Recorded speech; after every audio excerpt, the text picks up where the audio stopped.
What's up, guys? Thomas here from Train Fully. In this video, we're discussing shoulder pain. I'm going to show you what often leads to and contributes to shoulder pain, and I'll give you a quick little routine that you can do at home or in the gym that will not only help reduce your pain, but also enhance your performance. All right, guys, so shoulder injuries are actually pretty common in golf. 20% of all golfing injuries are shoulder related, right? So that's 1 in 5, obviously a pretty big problem. But it's not just a problem for golfers, it's a problem actually throughout the entire general population. 70% of us at some point during our life will experience shoulder pain. And for 40 to 50% of us that do experience shoulder pain, the pain will last for more than a year. Okay, so this is a pretty big problem. Now, the term shoulder pain obviously is pretty ambiguous. If you'd like to learn more about the specific types of shoulder injuries that are common amongst golfers, be sure to check out my podcast episode with Dr. Mike Scaduto, episode 21 of the Train Fully Golf Fitness podcast. Now, what I'd like to do with this video is show you how posture can lead to shoulder pain, and I'll give you a quick routine that you can do at home or in the gym, only take a few minutes, to help normalize your posture and improve the health of your shoulders. A lot of us have these postural adaptations that are a result of sitting in front of computers and staring at screens all day.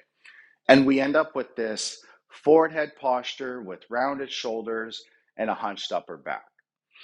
And the imbalances associated with that posture pull our scapulae, our shoulder blades, into excessive protraction, anterior tilting, and internal rotation. And we refer to that as scapular dyskinesis. Any change in the alignment or mechanics of the shoulder blades is referred to as scapular dyskinesis. Now, there's good evidence to support that scapular dyskinesis can lead to and contribute to shoulder pain, right? So the literature is pretty clear about that. There is this relationship between posture and shoulder pain. But why? There are several reasons why scapular dyskinesis can lead to shoulder pain. One of the reasons has to do with the subacromial space. So this is the space above the head of the humerus and below the acromion process of the scapula.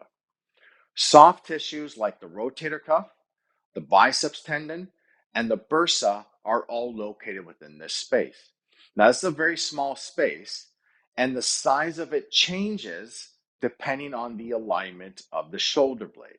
And this has been confirmed with MRI studies. What researchers found was when the shoulder blade was more protracted and anteriorly tilted, which is the case with scapular dyskinesis, the acromion moves down and decreases the size of the subacromial space. And when the size of the subacromial space becomes smaller, there's more wear and tear on the tissues located within it, and therefore more risk for injury. Now, on the other hand, they also found that when the shoulder blade was more retracted and posteriorly tilted, the acromion moves up and increases the size of the subacromial space, which reduces wear and tear on the tissues located within it. And they actually found that we can increase the size of the subacromial space by up to 200% by getting the shoulder blades in a more retracted and posteriorly tilted position. So what I'm going to do now is take you through a flexibility and strengthening routine that I use with athletes who have shoulder pain to help normalize your posture, optimize the alignment and mechanics of your shoulder blades, and enhance the stability of your shoulder joint. All right, so the first thing we're going to do is stretch the pectoralis minor. So pectoralis minor originates from ribs 3, 4, and 5 and inserts onto the coracoid process of the shoulder blade. Okay, so what I want you to do, find a corner, get your shoulders and elbows to 90 degrees, and just step into the corner a little bit. And what you're trying to do is posteriorly tilt the shoulder blades backwards, which will cause the coracoid process to move away from the ribs a little bit and stretch the pec minor. So this is a vertical stretch, not so much a horizontal stretch. Okay, and we're going to hold this for roughly 20 to 30 seconds, and then we'll relax for a few seconds and then move back into the stretch, and we'll do 2 to 3 sets of 20 to 30 seconds each. All right, so now we're going to do a row. So you can do this either standing or sitting. I prefer to do it sitting on a stability ball. But like I said, you can do this standing or sitting on a chair if you like. So I have an exercise band anchored about chest height, maybe a little bit higher. And I'll get back a little bit so I have some tension on the band. Now from here, if I'm doing the seated version, I'm going to make sure I'm sitting up straight. I got my core tight. I got my chin back. And I'm just going to pull these handles to my side. And as I pull, I'm thinking about trying to retract and posteriorly tilt my shoulder blades. So I'm trying to bring my shoulder blades together in the back and then down towards my back pockets. And I hold that for 2 seconds, and then I take 3 seconds coming back. And then same thing, retract and posteriorly tilt the shoulder blades, keep the core tight. Hold that for a couple seconds, and then back for 3. So this tempo is 2 seconds, hold for 2 seconds, back for 3. And again, trying to reinforce retraction and posterior tipping of the shoulder blades. And we'll do 12 repetitions.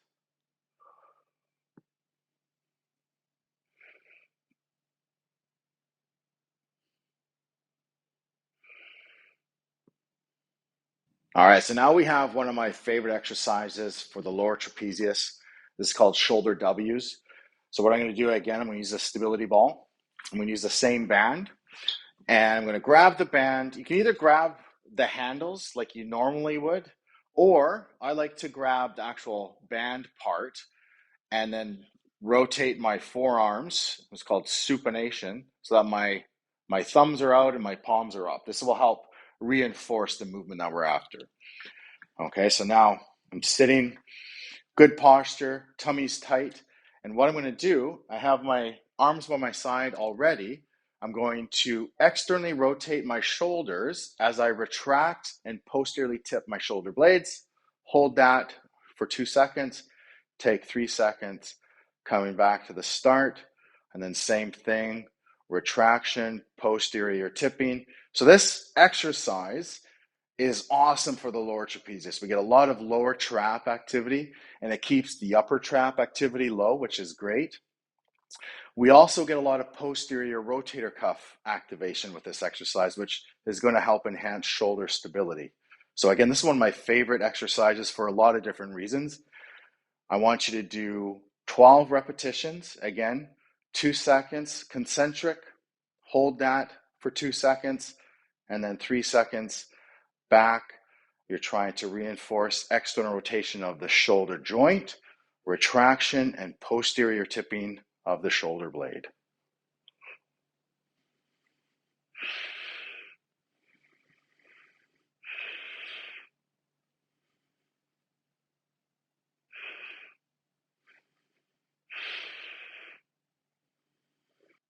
All right, so this next exercise is called a high row. So very similar to that first exercise we did, where we did the row, but the arms went to my side. Now the arms are going to stay at shoulder height as I perform the row. Okay, so again, I'm going to use the ball, same band. I'm going to grab the handles this time and pull the band so that my elbows are at shoulder height. Squeeze the shoulder blades, hold that for 2 seconds. Take 3 seconds to return to the starting position. So again, I'm trying to reinforce that retraction and posteriorly tipping of the shoulder blade. Hold that for 2 seconds, 3 seconds back. So very important not to let your shoulders shrug. So make sure your shoulders don't migrate towards your ears. If anything, you want to push them down a little bit towards your back pockets. Hold that, and 3 seconds back. Again, 12 repetitions.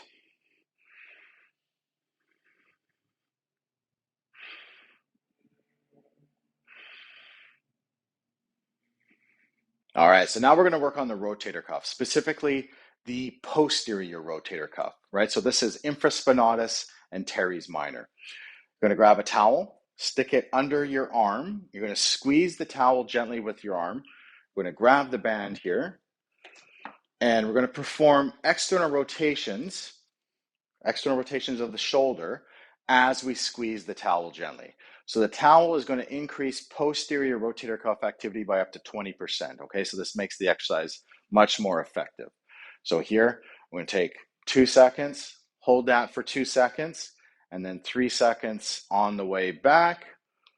Again, gently squeezing that towel and being aware of your posture, right? We don't want to be down in that forward posture while we perform this exercise. So get your posture upright, your chin back, shoulder blades nice and upright. Externally rotate, hold that for 2 seconds, take 3 seconds on the way back. Again, 12 repetitions on each side.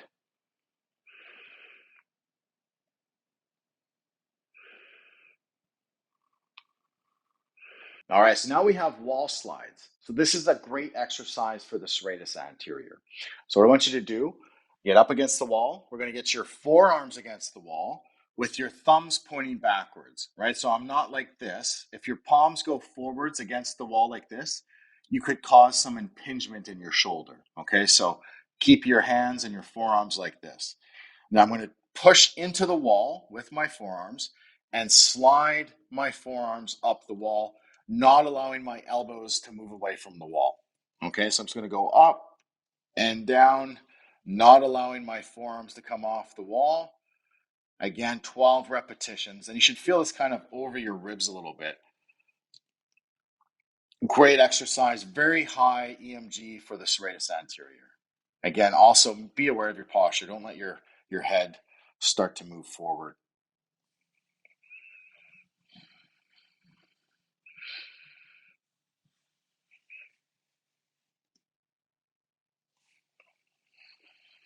All right, guys, so the last exercise we're going to do here are wall angels. You might need to regress this exercise to the floor. I'm going to show you how to do it up against the wall. But if you have some pain in your shoulder doing the exercise against the wall, you can lay on the floor and do it on the floor, and that will take some of the pressure off the shoulder, okay? And then you would try to progress your way to the wall, okay? So what I'm going to do, up against the wall, I have my feet out a few inches. I'm going to get my chin tucked in, arms against the wall, forearms and back of my hands up against the wall. I'm trying to not allow my low back to arch, so I have my core is stiff. And from here, while keeping my forearms and hands against the wall, I'm just going to try to press up and down. So this is a great exercise for the lower trapezius as well as the serratus anterior to reinforce not just posterior tipping of the shoulder blade, but also upward rotation, which is often lacking in people with shoulder pain. So great exercise for the lower trapezius and serratus anterior. We'll do 12 repetitions.